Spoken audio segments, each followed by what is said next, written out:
the stiff truth.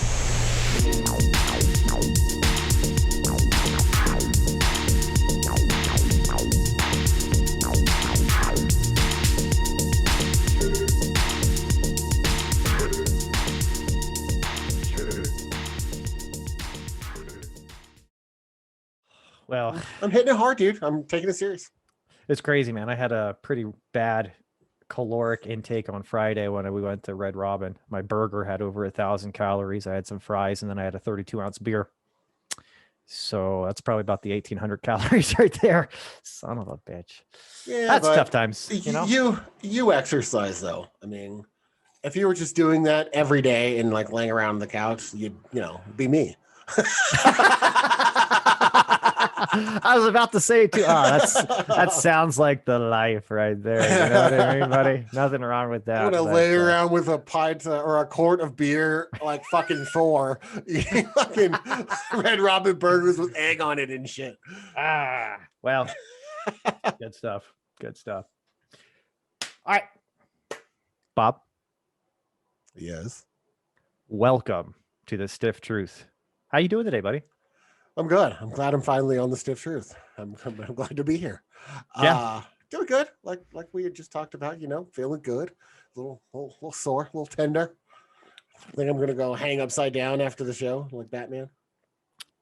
So, okay, I don't know if everybody caught it before. So you had a grueling anal sex expedition yesterday. So you're super sore, but you also have a Bowflex now. Yeah, I thought I was late, so I had to like run to the studio to start recording. I just whistled the whole way.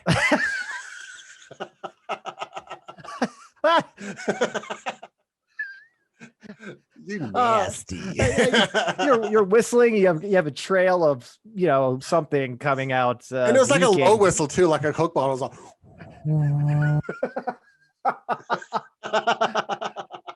and then like a trail of what may look like chocolate milk and strawberry quick mixed together or something like that. Yikes! It was not good. Oh man. Well, hey, I got to ask you, my friend. We talked about what we were going to potentially do. How was your St. Patty's Day? I know we got to have a little fun with the TikTok, but what'd you guys end up doing? We just hung out and ate and took some Irish slammers back and forth from TikTok, which that was fun, right? It was fun, and I'll tell you what was interesting about that is I had already had a few drinks before we started doing that. We'll leave it at that. So about after the second round of us doing the Irish slammers, back of my head was a little bit numb. I was feeling pretty good. You know what I mean? I noticed that the amount of Guinness kept getting smaller. Yeah. Movie magic. It was good times. So we got the wives in on it too. We did. It was fun. We'll have to do more of that. I know that soon enough we'll be drinking and hanging out in person, but with the social distance aside, with just the physical distance that we live apart, that's a fun way to toss back the drink, back and forth. That was an interesting way. I honestly don't think everybody knows what we're talking about. So maybe we just elaborate a little bit here. I didn't know what a duet was on TikTok until very recently. So just to give everybody a little bit more depth into what we did is Bob posted a video of him basically making an Irish slammer and then proceeding to consume it. And then he sent the video to me. I did a duet on TikTok, where it's essentially where you can be side by side, have his video, and then I can mimic it or react to it. And then we did like that picture inside of a picture inside of a picture kind of thing, right? We just kept going back and forth and adding more layers to it till eventually it was like 4 of Bob, 4 of me, and Jamie and Jessica all doing Irish slammers. Woo! Yeah. So first of all, very unique. I'm a pretty avid TikToker, and I follow and watch a lot of TikToks, and I've never seen anyone do it. So props to TST and the Stiff Truth for coming up with the idea to drink. Just coming up with the idea to drink. So it was really neat. If you guys want to see it, just hop on our TikToks. I'm at Real Bob West. You can find me. And what's your handle? At Scott Castelnova. I think it's Scott _Cat. I don't even fucking know, be honest with you. But so just look for Bob. Don't even bother looking for me. Well, you can definitely see it there. So now you have me wondering what the fuck my handle is. I gotta find out. yeah, you should probably give everyone the right handle, but it was a fun way to drink. I definitely had a lot of fun kicking it back and forth. And it was basically a Irish Slammer challenge, So I think we're gonna start something here because I know that I definitely am gonna kick more challenges your way. I've got to go get some more Galliano. And I'm going to do So do some I. Galliano, Red Bull. So expect a new challenge coming soon with Galliano shots. Well, I better get on my game then. I actually walked by the Galliano yesterday, and I saw right next to it too the Galliano coffee liqueur. And I was like, dude, I fucking $80 just real quick. Grab them both. Just grab them both. And I was like, nah, I'm just gonna get the brandy. That's all I'm gonna get. But yeah, it is. It's so interesting to me that we did not think of this at the beginning of the pandemic, because you had mentioned it too. This is COVID drinking, baby. I mean, we weren't talk about TikToking then. Yeah, but talking about staying connected with your friends and your family, fuck getting on a Zoom meeting and doing a virtual queer happy hour. Not that that's wrong or anything, don't get me wrong, but this was just way more fun and interactive. I had a great time. I feel like we missed out. We missed out for the past 12 months. At least. There's still some social distancing measures in place. We got time. Mm-hmm. We just need to get on our A game. Hey, school ends in 4 weeks. Woo. And then I've got like 4 months off. So we can work in the show and we can work on producing quality drinking TikToks. Nice. Now back to St. Patty's Day real quick here, because I actually had man, I'll just call it quite the cheat day on the food, man. But what did you have? Did you get into anything besides the typical corned beef cabbage kind of stuff, or what? So as is tradition in the West House, we do corned beef and cabbage. Potatoes, onions, carrots, all that shit's in there. But the interesting twist that Jessica came up with this year was she had me pick up stuff, sauerkraut, Russian dressing. She had me pick up stuff to make Reubens. So once we were done with the corned beef and cabbage, it was Reuben time, baby. It was so delicious. So I'd never put that together, and I love a good Reuben, and I love my corned beef and cabbage. I can't believe I'm 40 years old and I've never made Reubens with my leftover corned beef. It's very strange, but it was delicious. I recommend it. Well, I'll tell you what, dude. Sounds phenomenal. What was it? Jesus, I want to say like less than 6 months ago was the first time we decided to make like homemade French dip sandwiches with au jus. Oh my God. I've been missing out my whole life on that. I don't know what the fuck we've been doing, wasting a lot of time, obviously, but we need to step up our food. Well, is it gluttony, do you think? Or is it just, no, I don't think so. I think it's just being a foodie. Yeah. I think it's just finding creative ways to enjoy yourself. Yeah, because I don't sit there and stuff myself and like throw up in a fucking bucket next to me like an old Roman fucking aristocrat or something like that. I wouldn't say it's that sad or anything like that. It's quite the opposite. Yeah, having fun with your food and enjoying it. I mean, shit. Speaking of food, I did something really cool the other day. You've spent a lot of time in New Mexico. The great Dion's chain. Oh, right? God. So Dion's is famous for pizza here in New Mexico. It's famous for pizza. Always voted best pizza, right? But they have great subs, right? And they give you this Greek olive oil, vinegar, this Greek dressing with them to dip them in. It's fantastic. So I was getting a little squirrely, and I had some everything bagels the other day.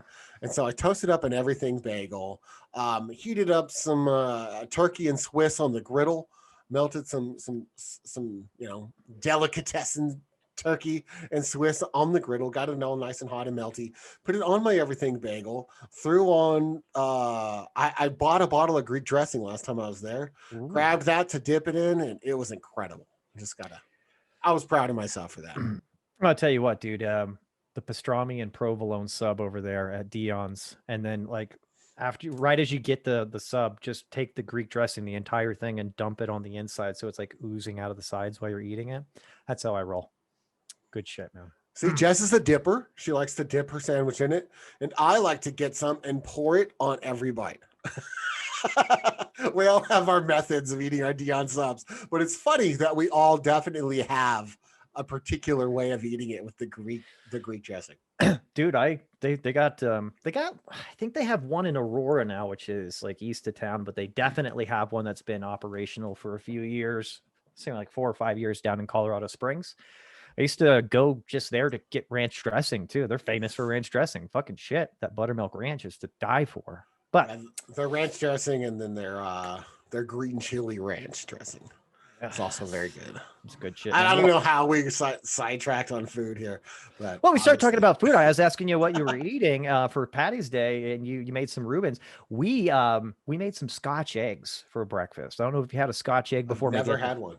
Maybe at the fair, like an Irish bar or something. But essentially, it's like a soft boiled egg, and then wrapped in like a batter of spicy Italian sausage and like breadcrumbs or what have you, right? Just like molded around there. Deep fry that big sausage ball with like a soft boiled egg in the middle. Oil, you can also bake it if you want, dude. It is just lovely. You cut that thing in half. It's just got like, a nice sausage kind of mixture, and then like the egg still is slightly soft boiled still with a little bit of runny yolk. Oh God. So good. That sounds very similar to a Texas barbecue thing of armadillo egg. Armadillo similar with the bacon casing on the outside, because the armadillo egg has like the sausage and then they wrap it in bacon and then deep fry it, right? Yeah. Or I guess you could smoke it too. Yeah, it's normally smoked and then just kind of grilled, or some people can cook them in the oven, but yeah, similar idea, because it's wrapped in sausage and then wrapped in bacon. God. But yeah, just it was interesting. I mean, I'd eat pretty healthy on a whole, but just after I ate 2 of the Scotch eggs the other morning, and then I chased it down with a Guinness, obviously, right? But I could feel my arteries just getting a little tighter. Just so everyone's clear, Scott was off that day. Yes. I think it is important to also say that I took the day off, and it was actually technically my mental wellness day, which makes sense. Nothing like kicking back and enjoying, a beautiful holiday meant for drinking and just having some good stuff. And then what did we do? We did corned beef and cabbage, and then I literally got chicken wings for lunch from like someplace or something like that. But the Scotch eggs, they were phenomenal. I'd suggest you try them. They're pretty simple. Well, now I'm going to have to. Yeah, well, now I'm going to have... I saw armadillo eggs. It's funny that you mentioned those. I literally just saw those for the first time on TikTok like 2 weeks ago. Some guy's like, here's how you make an armadillo egg. And I was like, what the fuck is an armadillo egg? I'm thinking like there's literally going to be an egg. Like for a minute, I'm thinking armadillos are fucking mammals, but somehow this guy has armadillo eggs. I need to see this. Well, and they're called that because once they're all done and they're... normally they're broiled or they're seared a little bit on a hotter grill when they're done being smoked.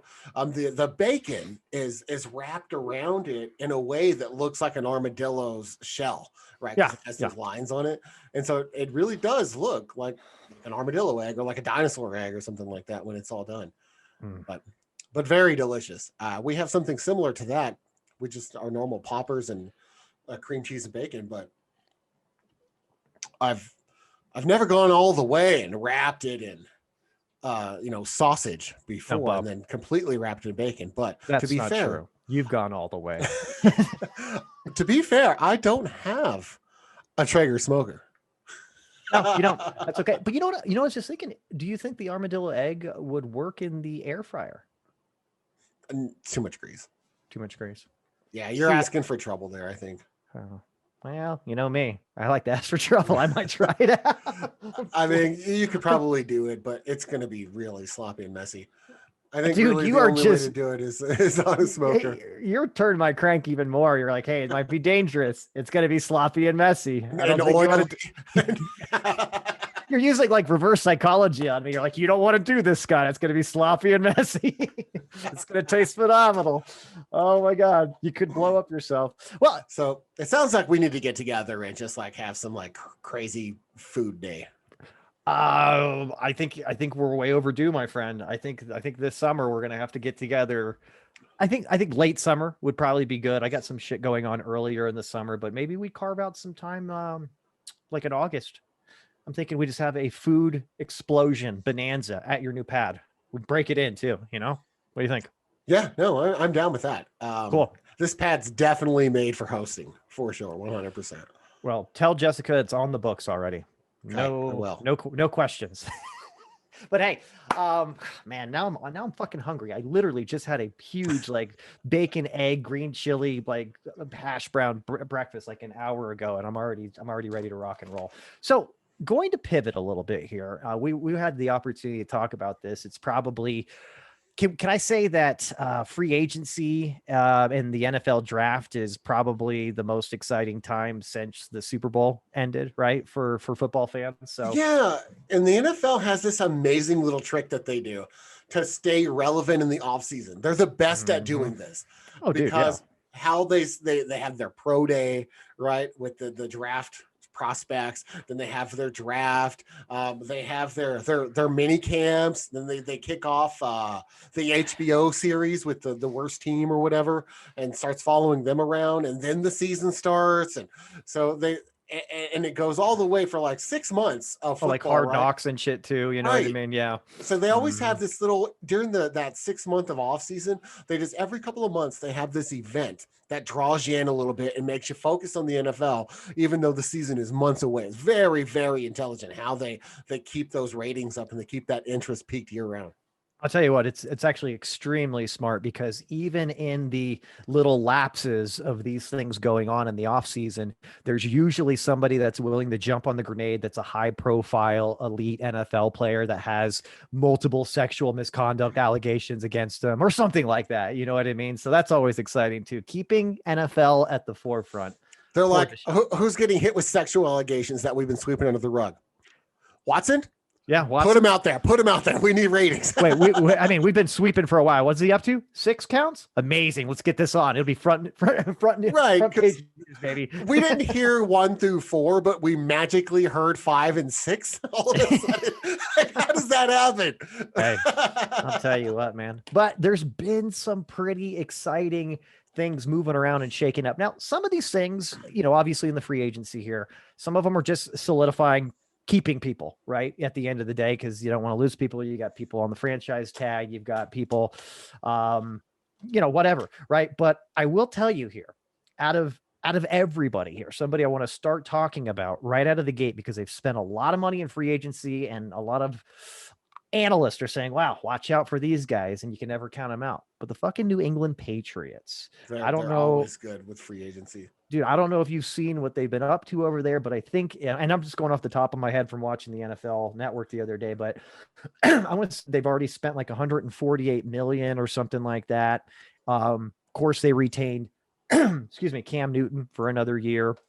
They've added a lot of, it just seems like they really have added a lot of weapons and just kind of solidified being, and I'm just going to go out on a limb here. It's going to be tough in the AFC East when it comes to the Bills, and I think the Patriots are going to be right there again. That's my personal opinion, man. What do you think?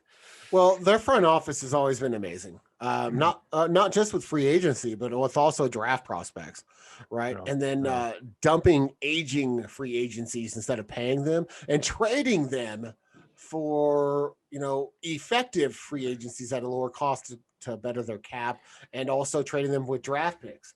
So they've always been really like one of the premier teams in the league when it comes to managing their personnel and managing their player personnel. So it doesn't surprise me at all that New England is at the top of the list of winning the free agent pool this year, because that's fairly common.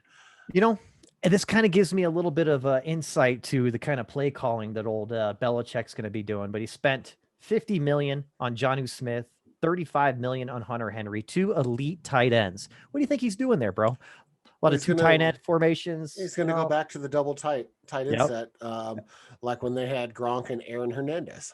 Yep, and then you also have Cam with a lot of design runs in there too. Just that alone right there. And then you add Nelson Aguilar, another wide receiver that's really good too. pretty good maneuvering there. But I'll tell you what, things that have really been shaken up here. I'm actually quite excited to see what my team does, the old Washington football team. The other one thing I'm really excited for, are we actually going to get a fucking name and a mascot and a logo this year? I don't think so. I think heard it's gonna not. Yeah, that's what I heard too. So that's kind of a bummer, but we did have one of those quarterback. No, we got Ryan Fitzpatrick for 1 year. I think that's a huge upgrade because Alex Smith is gone.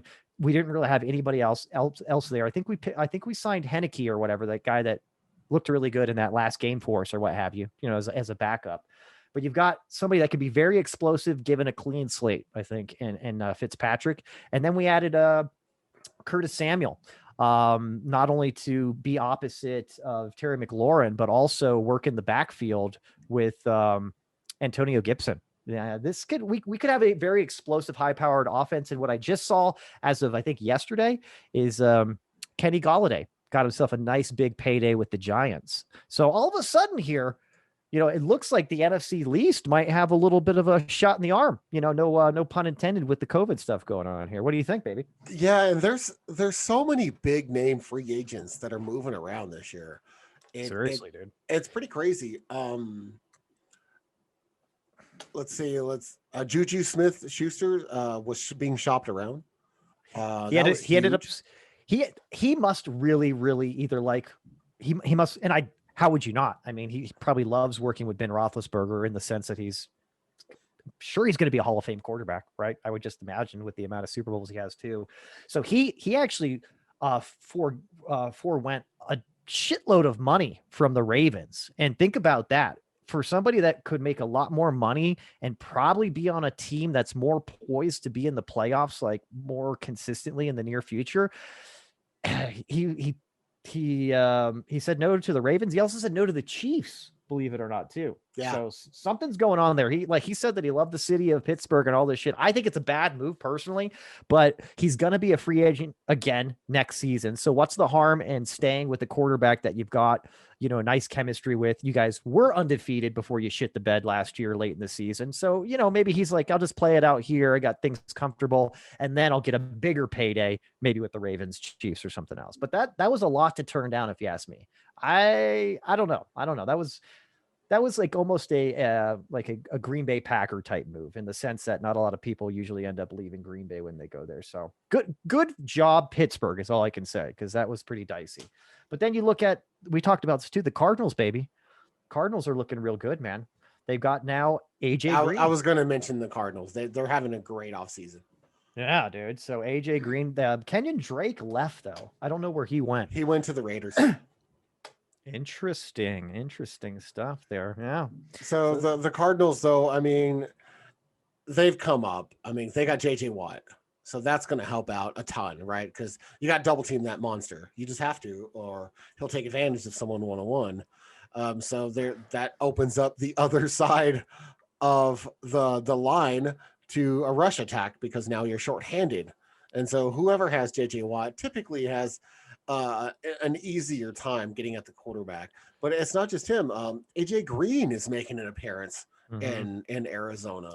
Well, and I was just going to say too, one thing that they didn't really need much help on, if you look at last season, is their offense. I think throughout a decent part of the season, the Cardinals had the highest scoring offense, right? I think for a good part of the season last year. So now, hey, we have no idea what's happening with Fitzgerald. Still, he's still worth something to be a starter. I'm not going to say he's not until he's done, but you throw AJ Green in the mix. You already got Hopkins on the other end.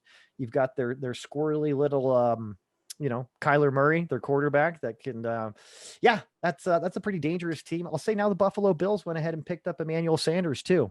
If you didn't have enough problem with, with Diggs, now you got two elite guys there. And then you have, they did lose Curtis Samuel though. He went to Washington football team. Yeah. Which is totally fine. Which is totally fine with me. But yeah, and I didn't see anything about this, but I think Cole Beasley is still on the roster for Buffalo, and he's arguably the best slot receiver. You know what I mean?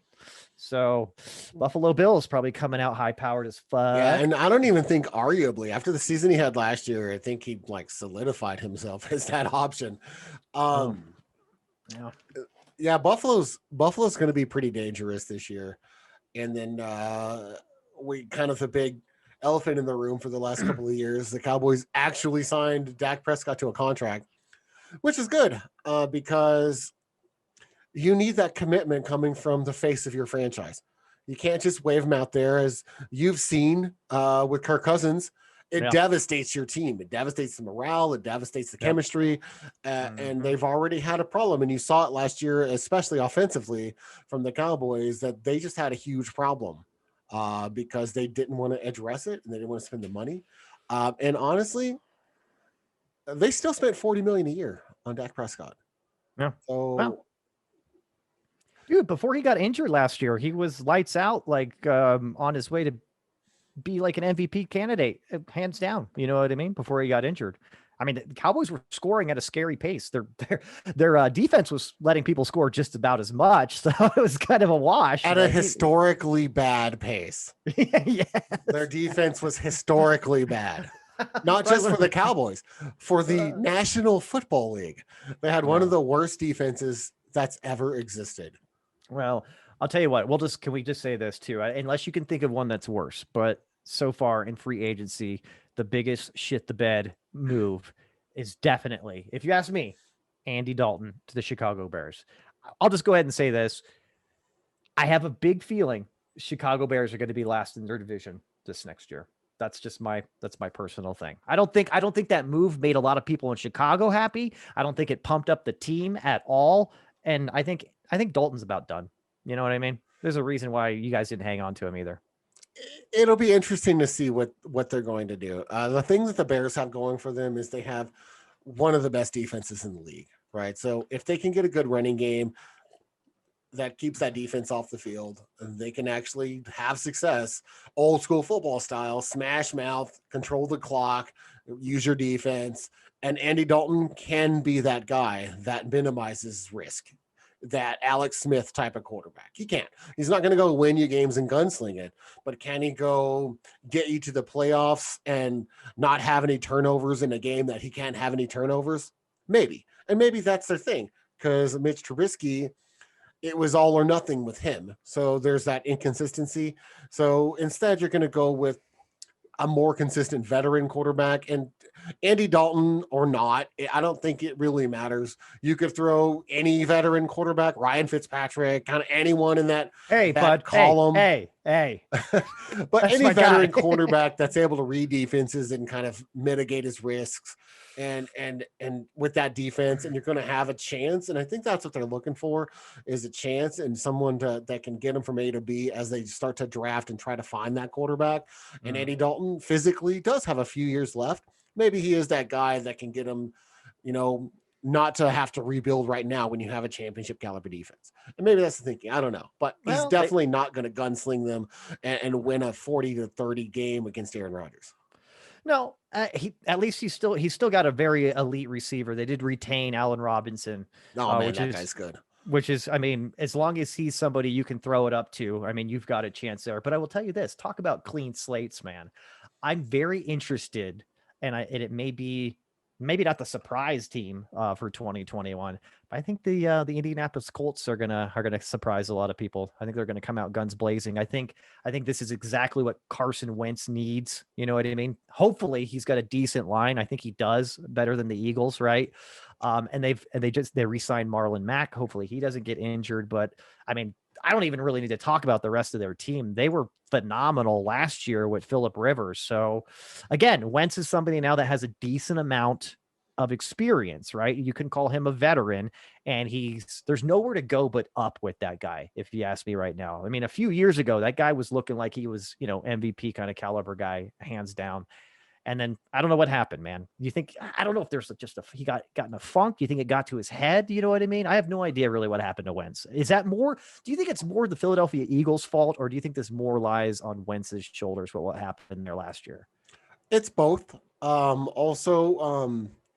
think Frank Reich leaving Philadelphia played a huge role for Carson Wentz's kind of downfall, because after that, he didn't have a good relationship with the guy that replaced Frank Reich. And it just got worse and worse, and more animosity over time. Yeah. So I think him going back to work with Frank Reich is going to be huge, because he's the one that got the most out of him to begin with. And I think you're right. I've said it to you off the record. I've said it to you in just personal conversations. I think Indianapolis has the most balanced team in the league.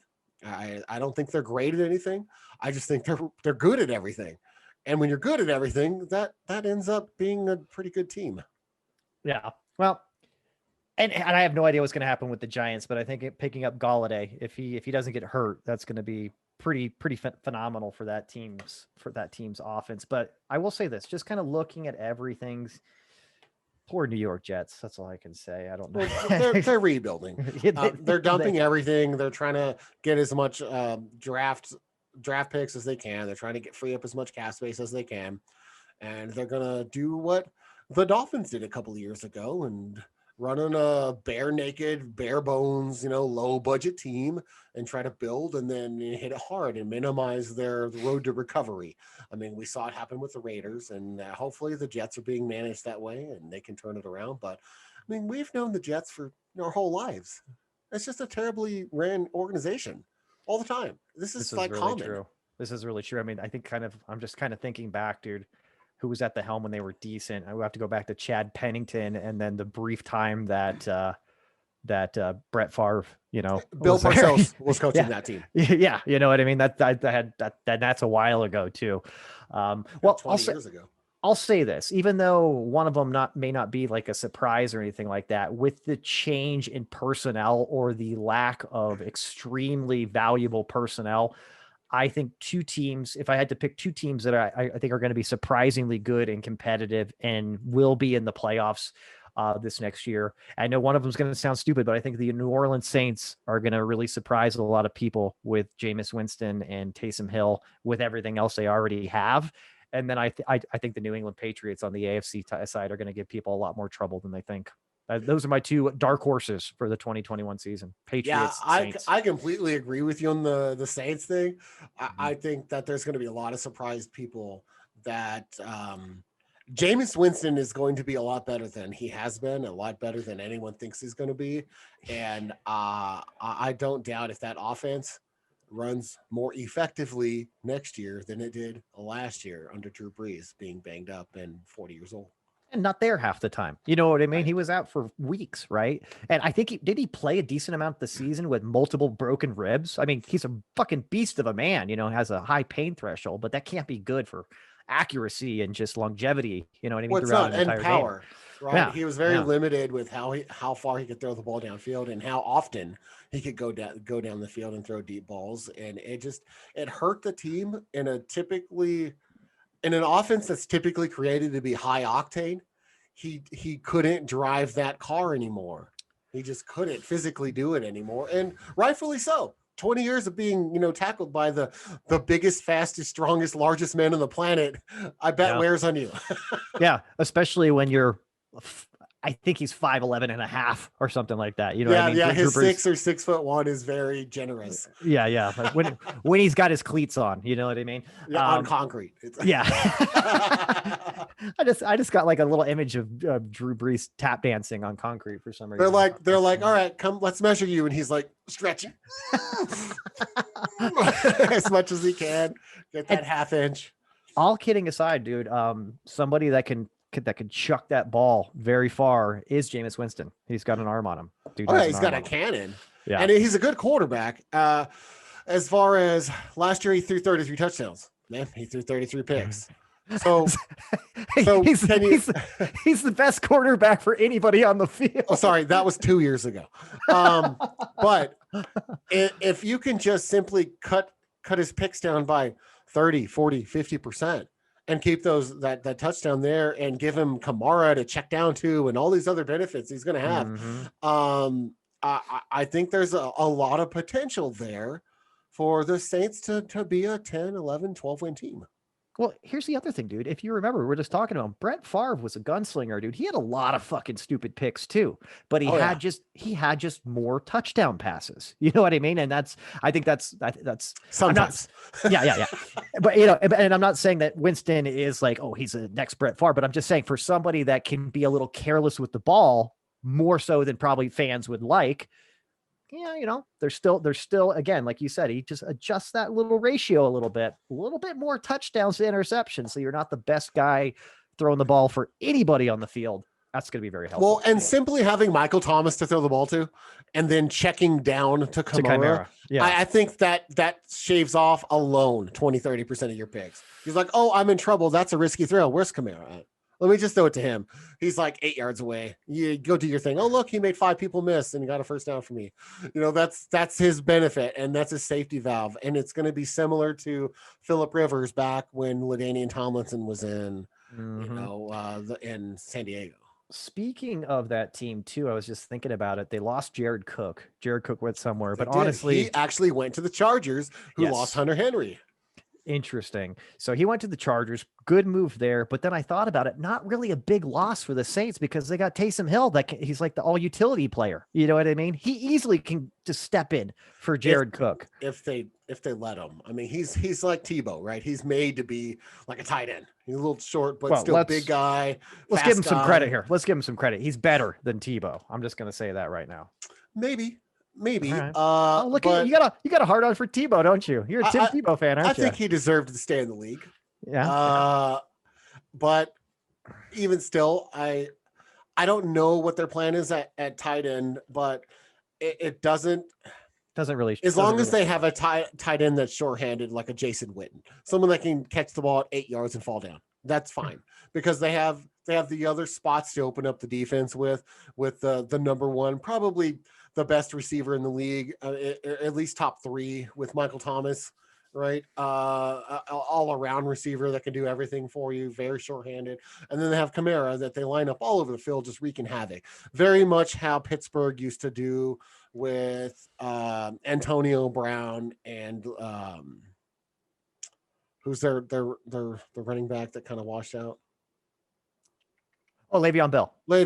Yeah, very much how they did that without a superstar tight end. And it's kind of the same thing. There's different ways to attack a defense, and I think they have enough tools there without having any like over the top tight end. But we'll see. Again, I think they're consistent. I think they do everything good, kind of like the Colts. They'll do everything good.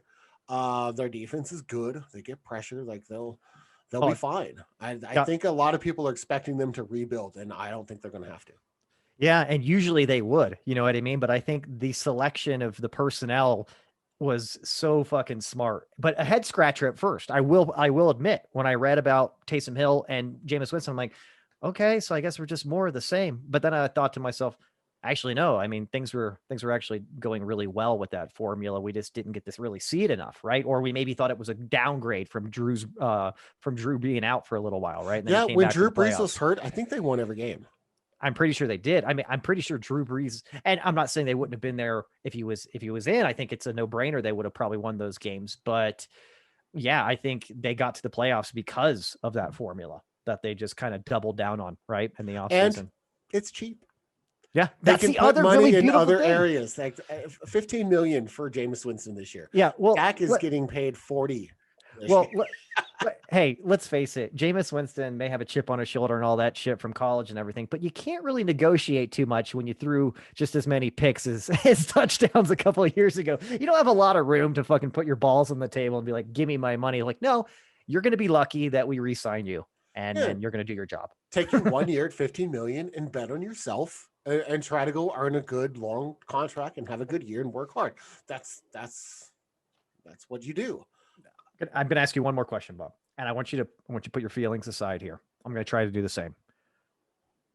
Who wins more games this next year, Washington or Dallas? Oh, that's tough, man.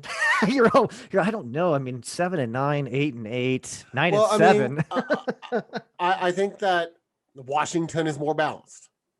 I just do. I think they're better. If you take an average on everything, they're better. The Cowboys offense The Yeah, Cowboys' better offense is for sure. much better, but their defense is terrible. So, but the Washington is a much lower octane offense, but a much better defense. You know, just much more Yeah. balance there. So, it's hard to say. Because they don't really have a quarterback to speak of, I'd probably say Dallas. But we're talking the difference between 8-8 and 7-9. I don't expect much from either team. That's fair. And I'll say this. I think I agree with you. I think Dallas probably wins more games than Washington this next year. But I think caveat, and this is not unique to anything, but it really depends on the health of the team too. You know what I mean? If something happens to a key player on your offense, all of a sudden the scales tip, I think, dramatically in Washington's favor, and same vice versa. And I think it really has to do with our defense staying healthy and your offense staying healthy. So we'll see, bro. Or if the Cowboys can even have a defense. So they got rid of their defensive coordinator last year. So I don't know what to expect from the Cowboys defense this year. I know that they have made a couple of moves to bring in a couple of defensive players. So wasn't it Rex? They'll be better. Wasn't it Rex Ryan's brother who has the long mane kind of hair? What's his name again? That was your defensive coordinator for a while. I want to say he was, right? No, not last year though. Oh, yeah. Not Buddy Ryan. That's their dad. I forget Rex Ryan's brother's name. Yeah. He's got like a really long gray hair. He kind of looks like a lion's mane or something like that. But I heard last year it was Rod Marinelli. Yes. And they got rid of him.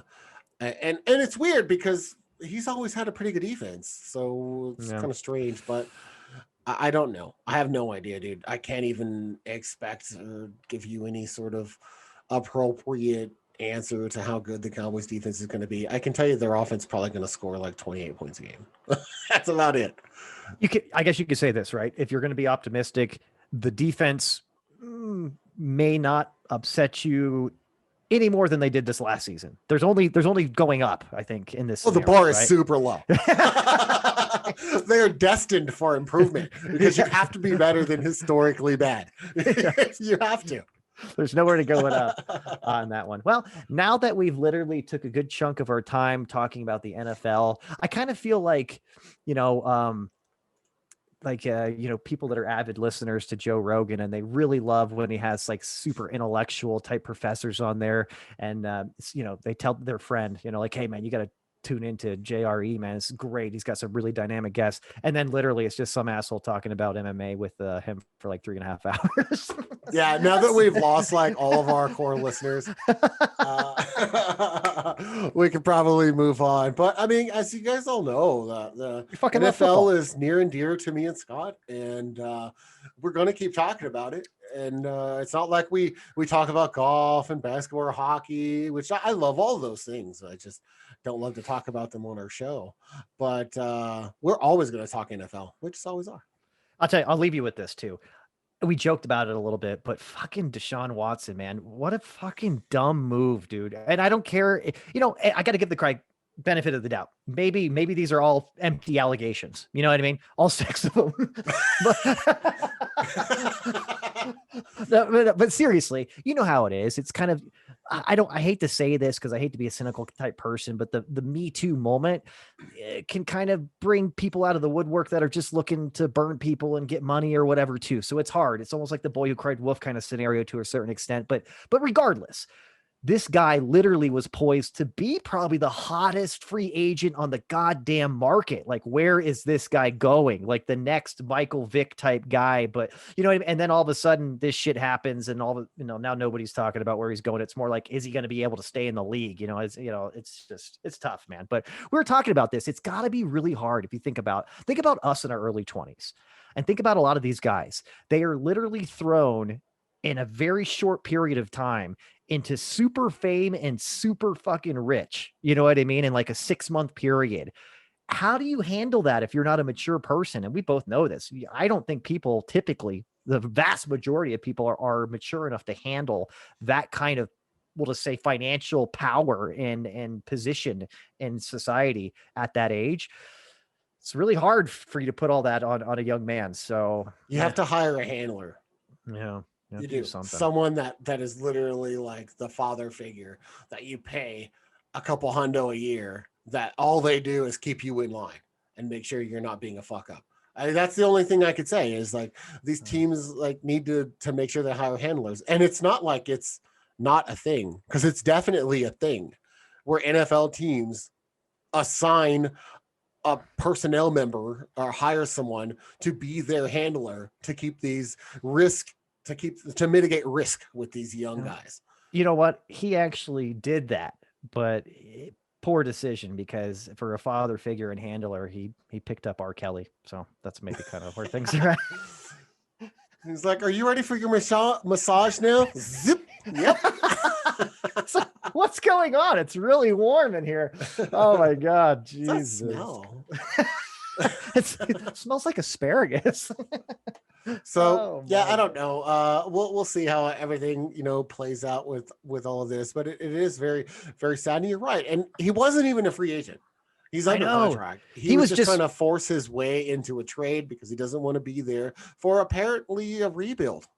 Yeah, he doesn't want to be there. And honestly, it looked like he was going to be able to get his way. You know what I mean? Like before these allegations really started hitting the press, I was like, fuck, he's petitioning again for a trade. I mean, why would you actually, when there's that kind of friction, why would you force to keep the quarterback? You know what I mean? I don't see that being good for the Texans either. So it was, his options are pretty limited now. So.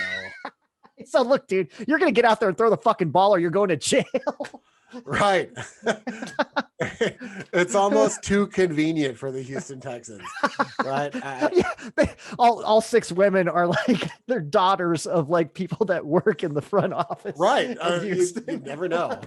It's like, that's weird. You work in a massage parlor, huh? And you can afford that Bentley? It still has dealer tags on it. Weird. So we'll see how all that plays out. But I mean, if this is all true, what a piece, right? Yeah. You have everything. You could just go to the club and pick up whatever girl you want or whatever. Yeah, dude. Why are you fucking making massage therapists feel uncomfortable? If you, again, right, like you were just saying, this guy could literally go out and pull any tail he wants, any tail, and he's like, I'm going to go in here and I'm going to just be inappropriate with somebody that's just trying to do their goddamn job for an hour and a half or whatever. You know what I mean? It's just, it's very poor judgment. Right. And why is he even going to a massage parlor? I'm pretty sure they have medical masseuse on staff at the Texas facility. You just go there and like get your sore spot worked out or whatever. You don't have to like go out on the side, which is in itself eyebrow raising of all of these allegations is, all right, so what the fuck were you doing there then if you weren't being inappropriate when you already have a paid for masseuse that the Texans provide?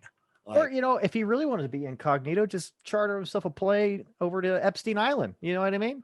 Plenty of things going on there. If you're gonna get a dirty massage, you got to go to Florida and get Robert Kraft's place. That's the place that you can like get by with it. That's right. Robert Kraft knows all the best massage parlors.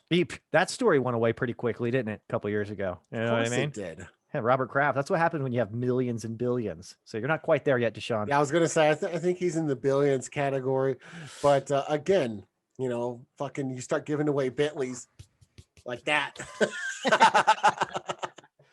I don't know about you, Bob, but I think because of our long-winded football chat, maybe we go get ourselves a little cocktail first before we jump into the bulk of the show. And before we do too, I'm sure maybe any newcomers on the YouTube channel are like, what the fuck do these backgrounds have to do with NFL? We'll get there. Oh, wow, that was classic. You want to go get one? Yeah, let's do it. All right, buddy. Cheers, Scotty. Oh, cheers all the way. Cheers to your tits. Cheers for fears. Oh, it's a great band. Cheers for beers. Cheers. Go ahead and recline that thing all the way back. Pour yourself a nice little bottle of bubbly. How about that? Let me tell you, I didn't even think, Bob, when I made the drink. I'm sitting there, I'm mixing it together in the shaker. I get like a big like bar glass with full of ice and I pour it in there. I'm all, blah, blah, blah, blah. I was like, oh, and I was like, there's no like added mixers to this or anything. It's just like 2 ounces of shit. So then I was like, I dumped it all into a small glass. You know, it's like, there we go. Much better. I just made a double. And I put ice in mine so that it didn't get warm. You know what's weird is it didn't say to put it in ice. It said no, it's not an ice drink. It said to put it in a chill glass. I was like, so I got it in a nice little chill glass. But you know what I did? I had one left from my 24 pack from about a week ago. Oh, I'm jealous. If I get up and leave in the middle of you talking, it's to go grab a Guinness from the fridge. You want to go ahead and do that? I can wait. Yeah, I could do it. I'll be right back. Quick pause.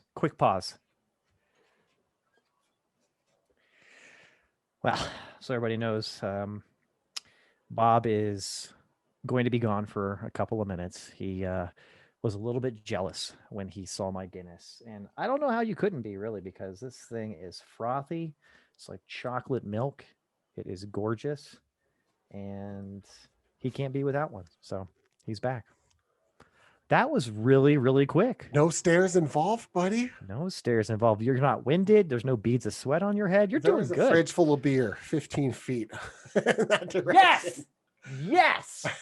Well, let's tell everybody what we're doing today, because if people wouldn't imagine here, not by our backgrounds, obviously, that's not going to give you any hints, but we are still celebrating St. Patrick's Day a little bit today. Why not, right? Why not? Shit. So we made ourselves today what they call an Irish headlock. Now, let's take a little sippy. Ooh, that's good. It's stiff. You know what it is, dude? It's a fucking Irish cream. Of course it is. So good.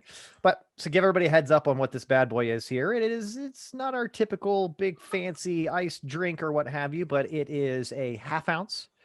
Bob went ounce of everything, but a half ounce of everything. You got a half ounce of Irish whiskey, half ounce of Irish cream, half ounce of brandy, and half ounce of amaretto. Put that bitch in a shaker and strain it into a nice, beautiful glass. Bob made a double. And yeah, it's pretty goddamn good. I mean, there's nothing but booze in here. We'll have a double and a Guinness now to match you. But also, I have a 4-page paper to write today. So I'm going to need that extra oomph so that I can be very descriptive and alliterative with my verbiage as I'm writing. And a little bit of booze, I find, helps a paper go a long way. Not too much. You are impressing. You're impressive, sir. And I hope some of your professors are tuning in, because this guy really gives it 110%. He's not half-assing any kind of paper about. Oh, did you guys know that Abraham Lincoln had a Mickey Mouse, like, comical high-pitched voice? I learned this from Bob earlier today. Yeah, so everybody knows. Because I'm reading a biography about Abraham Lincoln. And I thought you annoyingly high-pitched voice.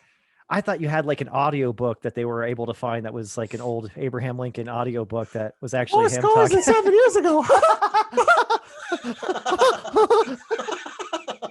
Oh, there's nothing like making fun of our 16th president. You know what I mean? Probably. That's how we do business, buddy.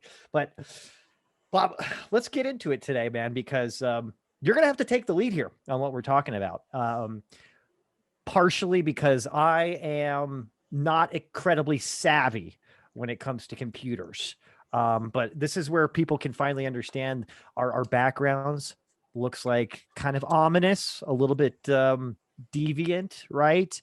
We're going to chat about a couple of things here. We both had the opportunity to see a pretty fabulous, if you ask me, docudrama called The Silk Road, or just Silk Road. So it really gave me and Bob the spark of conversation to start chatting a little bit more about what they call the dark web.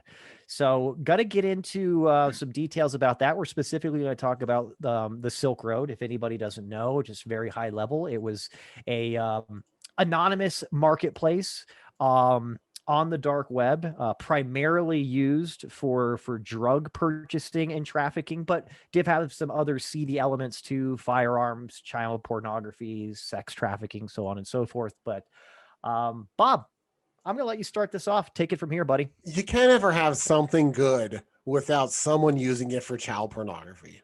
It's just damn sickos in the world. So right. The dark web has existed for a long time. All right. If you want to think of the dark web and it's like contextual based, you can think of like late 80s, early 90s chat rooms, right? You got there by IP address. You were pretty anonymous at the time because there wasn't, any reason not to be. It was just simply a way to meet and mingle and hang out. But you couldn't like search a chat room, right? You had to already know the address and get into the chat room, right? So essentially, and you kind of had to be friends, right? It was like a peer-to-peer kind of sharing thing initially, right? Or someone had to put an ad in the local paper or something like that, so you'd have a way to get to it. And that hasn't really changed, right? So we now have the web, and then 94 or something like that. Google came along, 96, something like that, and started getting the browser. Back then it was like Netscape. Hey, I'm really dating myself here. Alta Vista, baby. That was my shit. You know what I mean? so then it was browsers, and how browsers work is they crawl websites on the internet, so that way when you search for keywords, it can link you to those websites. Other than that, without a browser, you would have to be getting either there by IP address or by the actual URL, like thestifftruth.com, right? You'd have to actually type that in. So browsers crawl, so very similar to how I act after a half a dozen of these. Not browsers, search engines. Search engines are the one that crawl around. So okay. they are what they say they are, right? They're very they're searching all the time. Yeah, exactly. So we take it for granted because we tell Alexa, I can't say her name too loud, she'll start talking to me. Or Google, right? Hey Google, look up this, or hey Siri, or whatever. And those are essentially just tied into search engines, so that that's all they are. Yeah, voice activated search engines, right? Essentially. So, and when we type in, gay porn, it's going to look on the list of sites and try to find that gay porn for you, right?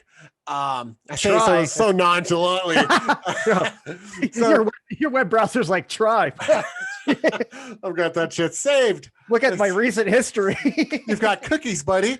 So clear your cookies and cat out. So that's just the normal surface internet that everyone lives on.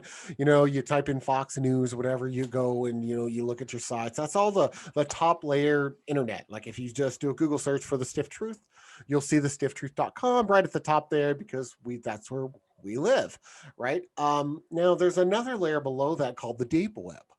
And so these are basically sites that are not indexed by search engines, but they're not hidden. You can get to them just with a browser. It's nothing crazy. They're not advertised at all either, too, right? Right. And I broke it down to Scott before the show in a manner so that when we first created the stifftruth.com, man, I'm really saying that up, plug away. But when we first created that. Wait, what was that website again? Thestifftruth.com, if you haven't heard. Yeah, it's a good one. We'll have it at the bottom of the screen here too. We first created the stifftruth.com, right? And it was not indexed. It was not searchable. If you tried to search it, you'd get some other results, right? And so think about that. When you're Google searching, you put in the stiff and let it auto populate. You guys can get creative there. You know what I mean? Huh? Right. So for that period of time before Google and Yahoo and whatever search engines had crawled and found us, we were not searchable through a search engine. And that would have technically put us on the deep web. We had a public facing URL. You could get to it, but you had to get to it directly, right? That would have been us. So for a brief time period, the stifftruth.com was on the deep web. Oof. Now, there's a layer of web beyond that. And now the stifftruth.com it's all on all search engines. It's very easy to find. So we're no longer on the deep web. We're just on the surface web. Like you can go to any search engine and just type in the Stiff Truth, and the stifftruth.com will come up as the first number search. One, baby. Number one. Hey, if you don't believe us, guys, check it out and try it for yourself. That's right. Shameless plug of our own website on our own show. Not that shameless. Not that shameless. So what I do on the web is shameless. Sorry. There's a little bit a deeper layer past the deep web. That's the dark web, right? And these are not searchable. These you cannot just type in, childsnufffilms.com and go to the dark web. That's not how that works at all. So what the dark web is, it's actually an encrypted layer of the internet. So you have to go in through like an encrypted browser service like Tor, right? You can go through the Tor browser and you sign up for the Tor browser and you make an account or whatever. But then when you log in, your traffic then gets encrypted. And what that means is that if I were trying to see your router and I'm monitoring information, all I would see is that there's this information going out. I can't see the destination IP that it's hitting. I can only see that it's going out from your IP, but it's encrypted. I'd have to actually have that encryption key to be able to break that encryption code to see the traffic, to see what the content is, to see where the end destination is. So what Tor does is, so the Tor browser specifically, the most popular dark web browser. And what was used like for the Silk Web, right? It is exactly what was used for the Silk Road movie. In fact, I actually busted someone who got fired once as a systems admin. I was working the private sector and I'm just like, what the fuck is this traffic, right? And I go and I check on this dude's computer and there's a Tor browser installed on it. And then I do a little bit more, cyber investigation on this computer at this point. And I actually find that he had been tapping into his home domain and his home computer and his home network from the work network, right? And then doing as a proxy whatever he felt like doing on his home computer, whether it's looking at porn or whatever the hell he's trying to do. Then we couldn't see the traffic because then technically he's just linked to his house. And then all that other external traffic that he's sending is coming from his house. But either way, you can't have that in a business because there's liabilities that are involved when traffic hits your stuff. So reported it, dude got fired and all of this stuff. So again, though, the Tor browser, you can't be accessing the dark web from your fucking work computer. And this is not rocket science, right? Well, you can. It's just frowned upon, and you'll probably get in trouble. Right, because who knows what you're doing there. It's like, guy, this is highly associated with child pornography and sex trafficking. Gonna have to ask you what you're doing here. Well, and you don't know, right? So the FBI, as you saw from the Silk Road, has been trying to combat encrypted dark web traffic for a decade plus, right? They've been going after this. This didn't start with the Silk Road. It just got right, essentially cyber crimes, right? Right, and because once you're encrypted, that you're in the black market, and we've had several shows where we talked about the dangers of the black market and high dollar transactions lead to crime and all this other stuff, right? So with the Tor browser, though, how that actually works is Tor has servers all over the world and in dozens of countries, right? And that encrypted traffic goes from point A, your house, over to point B, encrypted server in Norway, right? And then it might spit you out to a different server at that point to go down to a server that's in Italy or Spain. And you're bouncing between servers in this encrypted. So if they did break an encryption, they're going to one point. Then that point is encrypted somewhere else. And then that point might be encrypted somewhere else. You might be 6 servers deep in this encryption when you're doing your traffic. And by the time you're out, if someone was trying to break you or get into your stuff, you're long gone. There's the anonymous part about the Tor browser. Talk about a lot of false breadcrumbs. So I wanted to ask you this too, because in all seriousness, I usually interject with some bullshit, but you just had mentioned like the Tor servers and everything like that are in other places. From what I understand from doing some brief reading, these are funded and run by individual and public organizations sometimes too, right? Yes. Like this is, not no pun intended, but this is pretty deep in the sense like there's a lot of people involved in this shit. And there seems to be obviously a lot of self-interest in keeping this hush hush, right? Well, of course. Look at all the money that's transferred. I looked before the show to try to see if I could find an estimate from the NSA or the FBI or something about dark web monetary movement, right? How much money is actually exchanged on just a general estimate in any given year on the dark web. And I couldn't find anything specific, but I can tell you this. I did find that about half of the internet traffic in the world is done on the dark web. Half, so if there's, hundreds of billions or trillions of dollars being exchanged on the other half, it would stand to reason that there's the same amount or more being exchanged because they're higher dollar value because of the black market nature of it, right? And those transactions are skeletons that people want to keep in those closets. You know what I mean? Exactly. So there's a premium probably paid for these transactions. And that's when you start getting into, well, we're not just buying something to avoid taxes. I'm not just buying a new lamp, but I don't want to pay state and federal taxes, so I'm going to the dark web.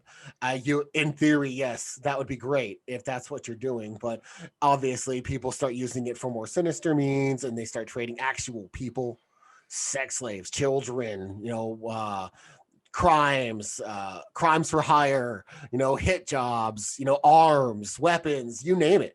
Now, and it's all done in the dark web.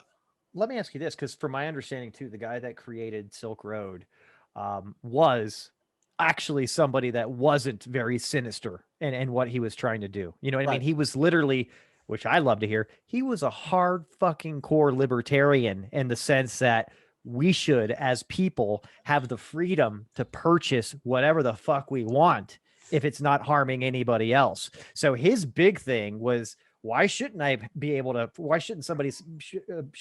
buy fucking magic mushrooms? You know what I mean? From anybody they want. It's my body, my body, my life, my problem, what kind of thing. But he was, I think he's an extreme outlier in the whole scenario, right? But that's what I got anyways, not just from the movie or what have you, but it looked like the guy was just generally very I don't know, just I want to say good-hearted in nature on why he created Silk Road. He basically wanted a marketplace for everything that you couldn't buy in the regular marketplace, right? And he specifically wanted the ability to be able to bypass local and federal taxes and tariffs, right? He wanted people to be able to go and exchange stuff on the barter system.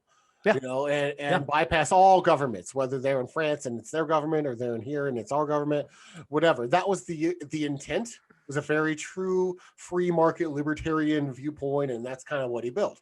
And it wasn't until it started spinning out that he realized, oh shit, I just created basically a medium for fucking people to do terrible things with. And I think this is a good lesson learned here, and something that we should point out is not just libertarianism, but any theory that's really good natured, right? And genuine at heart. If there's opportunity for shitty people to do shitty things, it's going to overtake that good-hearted purpose. Do you know what I mean? And I think that's literally not just what happened, because the dark web was going way before this guy jumped in, right? Because it was 2011 when he created Silk Road. But again, using it for something genuine in nature exploded in his face, so to speak, right? With people again using it to do shitty things. So yeah, 100%. Sorry, just wanted to interject on that. With that point. And this was a kid. I mean, he was 26 or 27 when he made this website, right? Yeah. Not kind of realizing that what he was doing was essentially positioning himself with the drug kingpins of Colombia and Peru and one of the masterminds of criminal activity in the world. And that's exactly how he got prosecuted, was in that light. But really, all he was a programmer that wanted a website, and he had political ideologies that he wanted free market. And crazy enough, dude, this guy is 2 years younger than me, 4 years younger than you. He's 36 years old right now, born in 1984. Crazy, isn't it? And he is gone for life. Now, for those that haven't seen the movie or whatever, a lot of his sentence that was so drastic wasn't like his normal drug trafficking. Probably would have been 20-30 years with good time or whatever, so like maybe 10, 15, 20 years. He got life without parole because he ordered 2 hits. When shit started getting allegedly, right? Well, no, and could you, if it's, and I know the movie is got some Hollywood blemishes in it and whatnot for sake of just entertainment value, but I did listen. I listened to the director of that on Joe Rogan, and that's where I got the idea to go see that movie. I was like, oh god, I got to see that, man. I remember hearing about this shit like 10 years ago and everything. Yeah, sure, it was huge. From friends, they're like, hey man, you want to get some heroin, cocaine, this and that? You want to get some guns? You can get it here. I was like, oh, that sounds. And I always was like, that sounds dangerous. I don't want to fuck around with that shit. What the hell is Bitcoin? Yeah, I don't need the NSA at my door. Yeah, no, thanks. It was always a little too rich for my blood, so to speak. But it's crazy, man. It's very interesting that it seems like what was I saying when I was watching I lost what I was saying. Go ahead. So just kind of going back to the dark web, right? Again, with the whole what is the dark web? Because it's a mystery. A lot of people just the dark web, the deep state. No, Yeah. right. So basically, what it is this is a level of the internet that exists past security encryption that people just physically can't get to unless they have the encryption key, which means they have the account, they're in the Tor browser, they can start searching, and then there's a whole community behind that. Now, I can honestly say I've never gotten on the dark web ever. As an uber nerd as I am, as much about computers that I know, and it's all because of risk management. I never thought that there was a need for me to go in the dark web, even out of curiosity, that would risk potentially me getting caught up in some bullshit or my job or whatever. So just never done it. But you know what? It's interesting that you say that too, because I remember hearing about it about 2011, 2012 or whatever, when this was like up and running.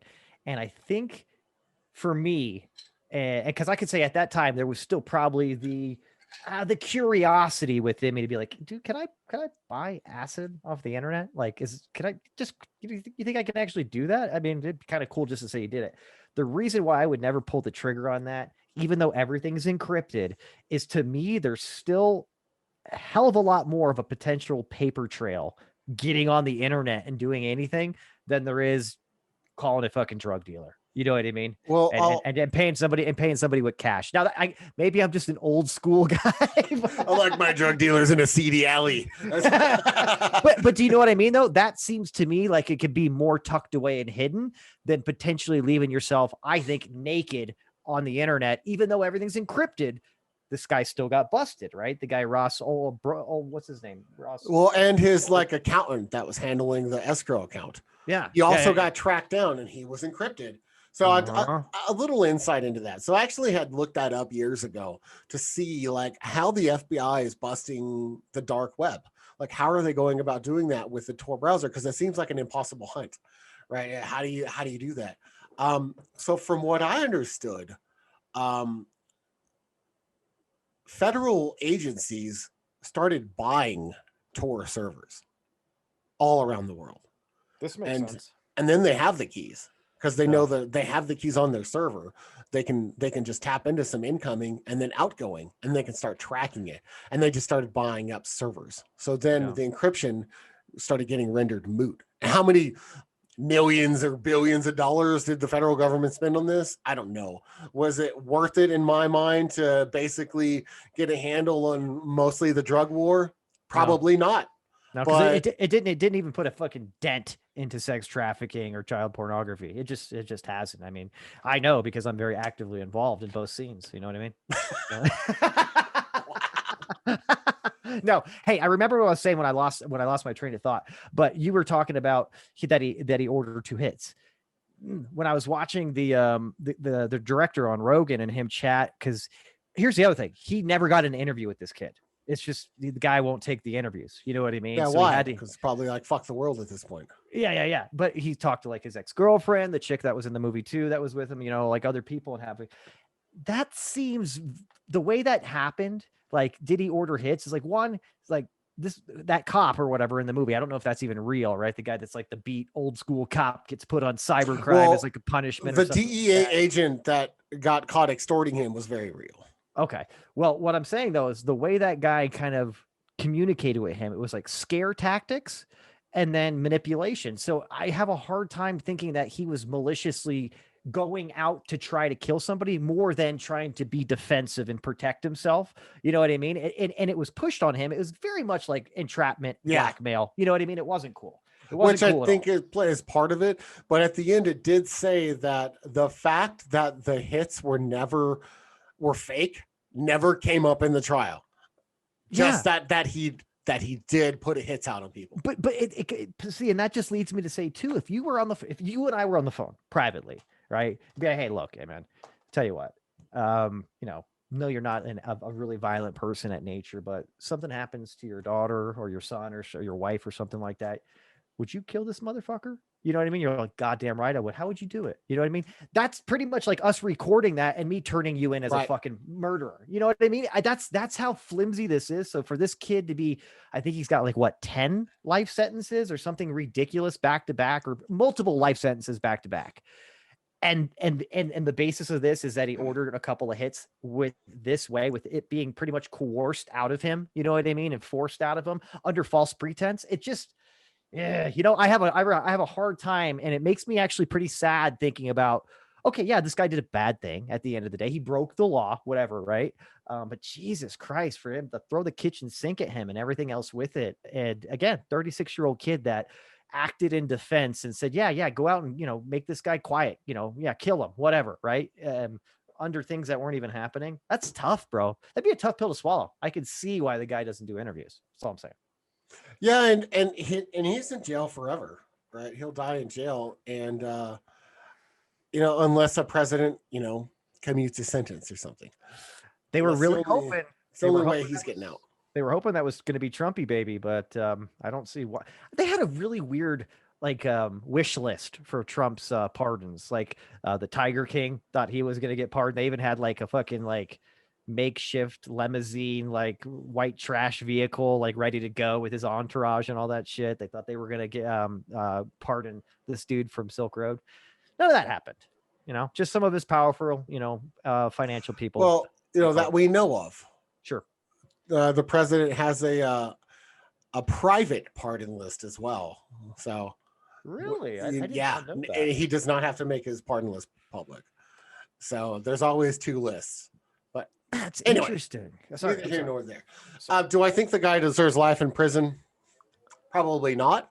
I've seen people commit much worse crimes than this guy that don't get life in prison, so it's kind of odd. But it was the let's set the example, I believe, more than anything else. Oh, they wanted to put a kibosh on cybercrime because it looked like something that could be unstoppable or very hard to contain. So they might as well make a lot of noise, right, about this initial guy, like you said, make an example of the kid. Yeah, that makes sense. Yeah, it's very tough. You know, there's just, I don't know, that 20-year sentence with a, you know, good time potential of only 10 years would probably be a little bit more appropriate, especially since he was coerced into making these hits, and then they weren't actually hits on people. They were just all made up by this DEA agent. Now, the part about the movie at the beginning, it says, you know, this is a true story, except for the parts that we made up. Yeah, I do like that. You gotta make it Hollywood. You know what I mean? Yeah. So the DEA agent, I think they had to make him kind of an in-depth character by saying, well, he was just trying to get this money for his. I don't believe that he was trying to get this money for his kid. I think he was trying to get this money because he was a piece of shit, and he was extorting this guy because it was Bitcoin and he thought it was untraceable. Mm-hmm. I think that's the real story. I don't think any of the other, you know, the mom from the league business happened. I think it was all just him extorting this kid for money because he thought he couldn't get caught. Well, you know what? That makes a more well-balanced character that you can't just hate out of the gate, right? You got to kind of give him a little bit of credit, and that's good movie making, right? So I'm glad that they put that right at the beginning. Instead of the very cheesy, these are based off of true events or whatever, you know, just be forthcoming with it. You know, you found a really cool real story that you made a fictional story about that, you know, pretty damn good story. So there you go. Yeah. Great movie though. But more importantly is just kind of the dark web discussion that it leads to, right? Because the dark web's not going away. But I am curious about the truthfulness about the underbelly of the internet being so anonymous and encrypted and untraceable. I find that hard to believe because several years ago, Edward Snowden, right? He gets caught releasing 200 and some documents, confidential and classified material. One of those, you know, classified materials that he released had to do with quantum computing. So quantum computing is this super powerful, crazy microprocessor that it can compute so ridiculously fast in all scenarios. So you see behind you in your screen there, it says there's a bunch of ones and zeros, right? That's binary language. So it's either 1 or 0 in computer. It may be 10,000 of those together compared with another 10,000 that are different, but they're all ones and zeros. So quantum computing computes problem A plus problem B to equal 1 or 0, but it computes all possibilities of ones, all possibilities of zeros, and all possibilities of either or all at once. And it does it at an astounding rate. That's what Edward Snowden, one of the biggest things that he released was, right? And there's only like 5 entities in the world that have a quantum computer like this: China, America, Lockheed Martin, and a couple of other people. Countries. How strange. It's like countries are huge defense contractors. Right. So they have all these, and the power of these computers renders all encryption moot, because it can encrypt, it can decrypt so fast that there's not an encryption technology that we currently have that can challenge it. It's instant. So if we went to look into China's shit, as long as it's online, regardless of the level of encryption, from according to Edward Snowden's documents, we would be able to look at it, meaning that we would know everything that they have that's online. Now, but also vice versa. Yes, exactly. And so everyone would know everything. So wouldn't it stand to reason then, if the government had this capability of decrypting anything that exist as far as current levels of encryption, that if they really wanted to know something, they would have instant access to it? You would be very wise to think that. Now, let me ask you this though. And again, this is I'm putting from an ignorant green here, so to speak, but what if somebody used this kind of computing power to create a stronger encryption? Is that possible? Maybe. Yeah. Maybe. Does that even make sense? Did I say anything that can't be encrypted from the people that have it, as far as the 5 that are listed? Yeah, because if it can compute that fast and basically break any encryption, my mind says, well, that kind of power could maybe create encryption that could be unbreakable to that amount of, that level of computing power. I don't know. Right. So with the nuclear arms race kind of where it's at, it looks like the next big race is going to be processing power, right? Oh, I love race day. Then it's who has the most ability to have transparency, the best, right? And who has the ability to protect their stuff from transparency the most. And so that seems like the next arms race for me is the cyber hardware race. Interesting. I know. I'm nerdy. It makes sense though. It totally makes sense. I mean, we're not doing anything as foot soldiers anymore. Everything is digital. You know what I mean?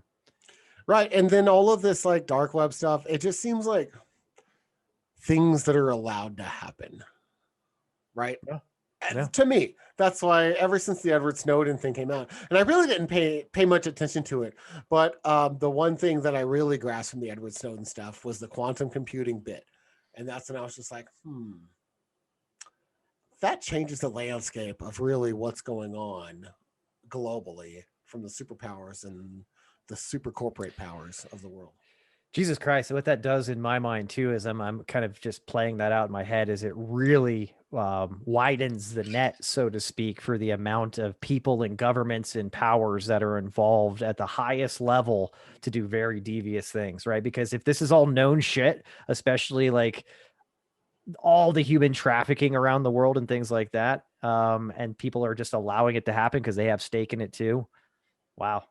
Maybe we should do a show on the key points from the Edward Snowden docs at some point. Yeah. No, why not? It's better than Hillary's emails, I'll tell you that much. Wow. Yeah. This is true. This is very true. Never been a fan of Hillary or her emails, but well, interesting shit, man. I'll tell you what, because this, well, and I think Silk Road in general, it didn't give birth to it, because we mentioned it a few times here, but it definitely popularized and brought cryptocurrency, Bitcoin, whatever, right, to the forefront. Now it's a highly traded thing. I don't really know much about it, Bob. I know that it's basically, what it was used for Silk Road, because it was basically transactions that could not be traced, right? Encrypted transactions, so to speak, and done completely online or what have you. Well, and it's decentralized money, right? So So the no World one, Bank is not happy about right? this. It's untraceable, right? Uh-huh. Because like you can get it from anywhere, and then now it's becoming a legal tender. As you saw, Wow. Microsoft just accepted it. I think Tesla is accepting Bitcoin. There's other companies that are now accepting Bitcoin, which is very, very dubious because you can get Bitcoin from trafficking children and then go buy an Hey, airline ticket and just like gallivant around the country off of your So, Bitcoin earnings. And no one's going to question that as long as you pay taxes for it. hey, I tell you what, if Uncle Sam's got his cut, everything is gravy, baby. Well, that's interesting too, because you can literally go buy yourself the new Xbox for money that you made trafficking children from And, from Brazil. and that's the thing about Bitcoin. So Bitcoin's also a currency used by terrorists, right? Bitcoin's a currency used to deal in arms, right? Bitcoin's a currency, especially now. I would imagine more than ever. Bitcoin is like at $57,000 a coin as of Now, this morning.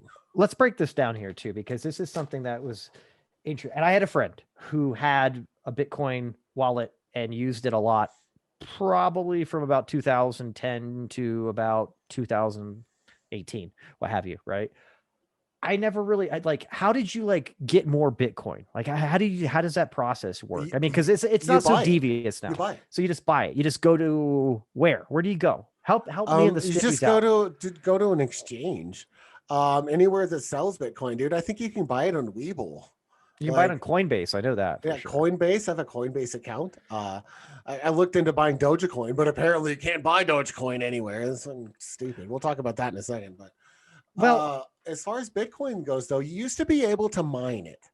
that's what Um, I'm talking about. That's what I'm talking about. Because back in the day, there wasn't like a Coinbase. You couldn't just go like, well, how do you get Bitcoin? Because it was a very not known thing. It was a thing for techies, but people outside of the Silk Road and its patrons didn't really know what the fuck Bitcoin was in well, 2012. let me break it down a little bit with my rudimentary knowledge All right, of Bitcoin, right? get out your whiteboard and get out your ruler.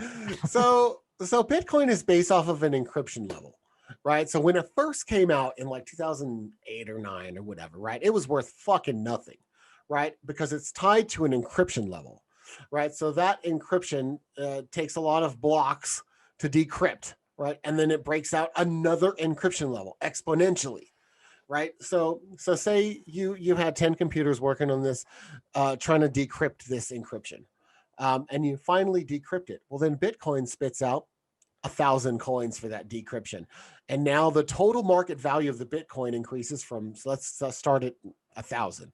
Or we'll start at 0, right? And then you break the first line of encryption, right? All right. And it opens up a line of encryption that's twice as long, but it also gives you 1,000 coins in the whole marketplace. So everyone that has that is like, cool, we all get a piece. So say there was 10 people doing it, everyone gets 100 Bitcoins off of that decryption level. And then it goes and it doubles. So then those same computers try to decrypt this, right? So the same 10 people are going to try to decrypt this. Well, now the encryption level is twice as much. So it takes these computers twice as long. So maybe it takes them 2 weeks to decrypt this next level. Well, it gets them another 1,000 coins when it decrypts, right? So now there's 2,000 coins in the marketplace, but the Bitcoin has gained in value a little bit because now the encryption's harder to get more, which minimizes the market cap, right? So now there's only 2,000 complete total available. So that price goes up a little bit because the next encryption level is a little bit harder, right? It's double the last one, which was double. So now it's exponential. The same 10 computers, it may take them 2 months to break that. But they've added 100 computers so they can get it in a week. Well, now they're splitting the money. So the 1,000 comes, right, at the end of the week, but now they have 100 people all decrypting this shit. So now another 1,000 comes out. So now there's 3,000 in market cap, but then it took them, they have to share it now with 100 people. Right. So now they only get like 3 Bitcoins instead of their 100 that they were getting before. But they're able to break the decryption, which they wouldn't have been able to do. So that encryption keeps building. And the computing power needed to get to that next level keeps increasing. So at this point, you can no longer mine Bitcoin unless you have a warehouse full of servers and video cards going at it. And that's a several $1,000,000 a year operation. That's crazy, dude. And it essentially works like a stock to a certain extent too now, which is interesting. But well, it's all based off of market cap and yeah, like available stock.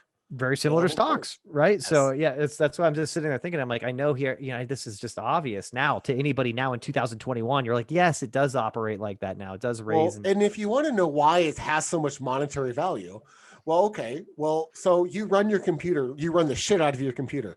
Your electric bill went up $100 this month because you were mining, right? And then all those other 100 people, their electric bill went up $100. Well, that's 10,000 fucking dollars that it took to break that with just power needed. So there's an energy usage now tied to decrypting, which actually adds value on top of the limited market cap availability. So it keeps going up. And then the more people that invest, now it's not even mining it. Now you can see like Elon Musk just spent like billions of dollars and bought billions of dollars worth of Bitcoin just because of an investment reason. So now he has a bunch of Bitcoin and he bought it at a premium price. Yeah, he doesn't give a fuck. He's, rich as shit. Well, it's interesting too, because I'm reading it too. Bitcoin first released as open source software in 2009 is the first decentralized cryptocurrency. Since the release of Bitcoin, as we all know, other cryptocurrencies have been created. So 2009, crazy, right? Literally, it became something that people started using. And then here comes Silk Road 2 years later, up and running. So the Amazon of drug purchasing online, which is crazy. There's Bitcoin Pizza Day. Have you ever heard of that? No, but it sounds kind of like, what's that pizza conspiracy? The pizza gate. So here, I'll just read it real quick. On May 22nd, there's an anniversary every May 22nd, right? It's Bitcoin Pizza Day. Laszlo Hanacek, or so, I can't say that last one. I just butchered it. But he agreed to pay 10,000 Bitcoins for 2 Papa John's pizzas that delivered. Right? I'll pay 10,000 Bitcoins for a couple of pizza, like 2 large ones or whatever. Now, why Papa John's? Why do you think they chose Papa John's? It's just the pizza they ordered, right? So he paid, I don't know. There's some conspiracies going on with that. 10,000 Bitcoins, right? So they laugh because that was like a real look. Bitcoin is real. This guy used it as currency to buy pizzas. That was in 2010, right? 10,000 Bitcoins.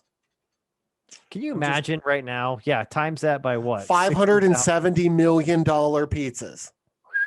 I hope they fucking put some pineapple on that shit for you. They better have not forgot the garlic sauce, dude. So yeah, that happens every year is Bitcoin Pizza Day, because that's the first time in world history that a virtual currency retained actual monetary value in the real world. I'm extremely, I just have to admit this for everybody, I'm extremely late to the game here, getting excited about cryptocurrency, but it is very interesting, man. It's kind of a fuck you to the World Bank and basically how money works in general for a long time. You know what I mean? And here it is now. Every average Joe. Dude, I talked to somebody, I can't even talk about it on the show because it's for my work or what have you, but I talked to somebody pretty high ranking in a very big global corporation. Then we were just shooting the shit about our kids and, this and that, investing. He's like, yeah, I just sold all my Bitcoin, I don't know if it was a good decision. I'm like, that's so strange that I'm having this conversation with this, very high ranking gentleman at a large corporation. But you know what I mean? Just like, again, 10 years ago, it was something that only hackers knew about. It's crazy, man.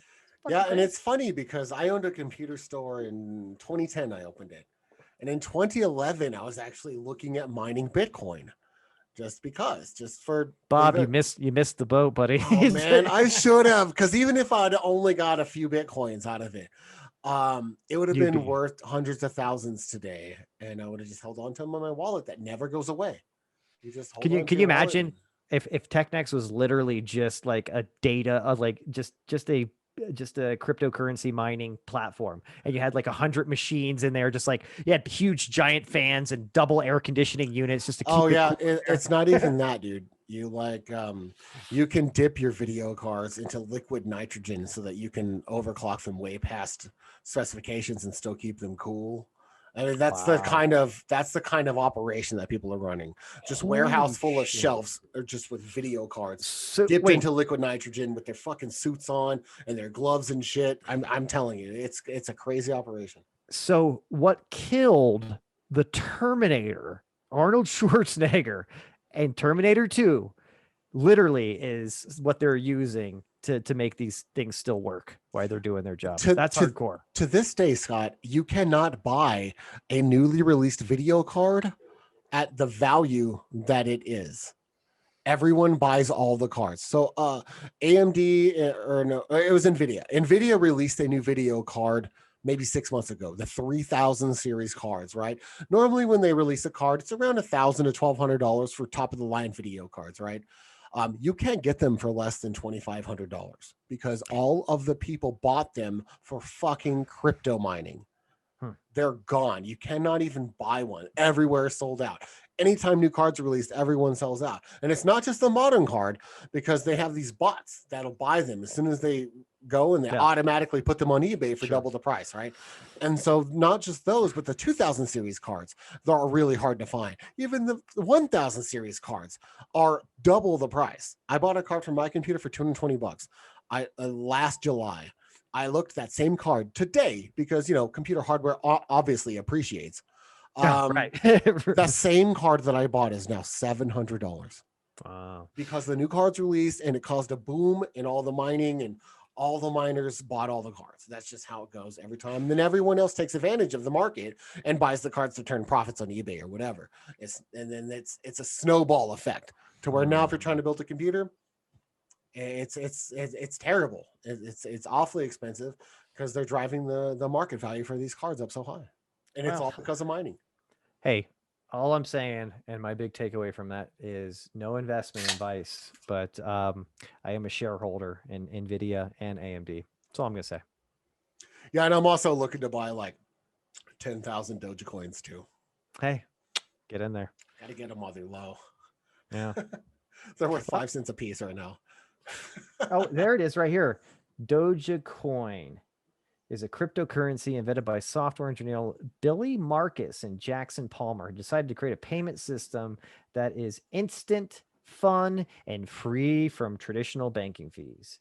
Dojo Coin features the face of the Shiba Inu dog from the Doge meme as its logo and namesake.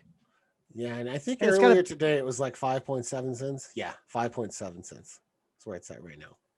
Well, I mean, I feel kind of silly here, but I'm just gonna say as kind of like what cryptocurrency I would go with, I would have to just be like the kind of low risk guy and just go with Bitcoin since they're the first most widely known and have the biggest market cap. That's me, but you're kind of looking for the one that can make you a lot of gains, aren't you? I'm not. Well, just go spend $500 on it, right? Buy 10,000 of them and just let it sit, and then check in on it in 10 years and see, if it's done, and if even if that goes up to like $10, like. When you bought it at 5 cents, that's legit. Wow. And we got Litecoin here. Litecoin is one of the first cryptocurrencies to use script as a hashing algorithm. I don't even know what the fuck that means. Do you? I don't. No. Okay, good. At least I'm not the only one that read that. Like, cool. Sounds awesome. Well, interesting, man. So yeah, I'm looking at all these right now. There's one called Ripple. There's a lot of crazy different ones. There's one called Litecoin. Did you know that? No, but that's awesome. That is. Well, my goodness. But yeah. And the reason that even as far as crypto goes, I'd be looking into Dojo Coin is just all the pub it's been getting lately. Yeah. It has been viral right now. It's been popular. Yeah, there's a chance to get it on the ground floor, and it's still popular. So that's kind of why I want to do that. The problem with crypto, and the problem specifically with Dojo Coin, is in America, you can't just go buy Dojo Coin. You just can't. You've tried, yes? Yes. There's no exchange that just outright sells Dojo Coin for USD. So what you have to do is you have to go buy Bitcoin with your USD, and then you can go to an exchange and exchange Dojo Coin for Bitcoin, which is a real pain in the ass. That's why I haven't done it yet. Otherwise, I would have already had my 10,000 Dojo Coins. So now I have to like do all this other shit and try to exchange Bitcoin for Dojo Coin, and I just haven't felt like dealing with that yet. But as I watch the price, kind of maintain and it never really goes down all that much. I mean, when I first saw Dojo Coin, I wanted to buy 10,000. It was 3.7 cents a coin ish. And I was like, oh, cool, $370. I can get 10,000 Dojo coins. Well, now it's $570. And if I wait another 2 months, is it going to be $770? So I need to go ahead and get my 10,000 shares, 10,000 coins. Wow. Yeah. Like I wanted to do while it's still relatively inexpensive, and just hold on to it and sit and see where it goes. I'm with you, man. I'm looking at these inactive ones too. I don't know if you saw these. I've heard BitConnect. I've heard that that was getting pretty big and was later discovered to be a Ponzi scheme. So that's why they're an inactive currency. And there's a couple other Kodiak Coin. Kodiak Coin is a photographer-centric blockchain cryptocurrency used for payments for licensing photographs. That one's inactive, because that had a big market. Now, Scott, if you wanted to invest in crypto without buying coins, you can also invest in blockchain companies. I'm doing actual stocks. Yeah, I'm doing that actually. I'm actually doing that. I decided to jump on that bandwagon. But that's interesting, man. It is how different things have changed, man. It's not going away. No, it's not. And this is just the next step in the evolution from the global economy, right? Yep. Eventually, there's not going to be just decentralized national banks or whatever. There's just going to be decentralized monetization globally, and that's kind of what Bitcoin is starting. And eventually, it's going to be a universal. I want to buy something in China and I want to buy something in America. Cool. Both currencies take Bitcoin, so I can have whatever I want without having to deal with, exchanging this for that. I'll just, when I'm there, I'll sell some Bitcoin for yen and go do my thing. Done. Handled. A wave of the future, my friend. Seriously, interesting. Yeah, one step closer to a world currency if you can have something like this, One world order. And that is another show. I'll tell you what. Conspiracies. Yeah, man. Well, hey, we got to get into those pretty soon. I'm itching, bro. And I'll tell you what, I'll just let you know, and for the stiffies too, I've been watching and I've been balls deep in alien abduction and alien just documentaries. I've watched multiple conspiracy documentaries about Mormon killings and Jesus, different some new cults I've been researching too. I've been doing some late night craziness, going down some rabbit holes. So we need to keep an eye on the alien shit. Yes, we do. Because during COVID, many people just it. Didn't catch that the United States government admitted that there are alien spaceships that they have caught on camera and then showed us the footage.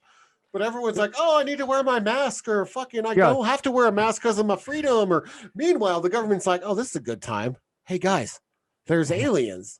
Yeah, we have to come out with this. And we were just kind of procrastinating. But what better time right now when everybody's like, yeah, cool, aliens. Okay, so that time I got probed in the ass was real. COVID, just freaking out. So, Yeah. Exactly. And then many people don't realize, but during Trump's last